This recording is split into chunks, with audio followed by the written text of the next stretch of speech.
Ayoli ham bor, ayyori ham bor. Erkini keragi ham bor, kerak emasi ham bor. Men hayotda shuni tushunib yetdim. Shuning uchun o'ylaymanki, oilani mahkam turishi erkak kishiga bog'liq. Ayol ojiza bo'ladi. Ayolni qancha siqsangiz, ayol qochib ketishga harakat qiladi. Ayolni chiroyli yashashingiz kerak. Ayolga yaxshi gapirishingiz kerak. Quloqimiz bilan yaxshi ko'rish bu bejizga emas ekan. Er qiladigan ham, qaro yer qiladigan ham ayol deb yomon fikrga boradi-da. Yo'q.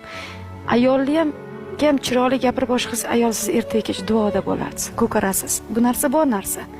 Ayolga baribir dilini ozor qilib chiqib ketsangiz, ayol bir dil oridimi agar haq bo'lsa, ayol halol bo'lsa, oilam, bolam, chaqam deb yashab kelayotgan ayolni dilini ordingizmi, erkak hech qachon ko'karmaysiz. Ko'karish mumkin vaqtinchalik. Shuning uchun bizga ikki og'iz shirin gap. Onajonisi, siz yaxshisiz.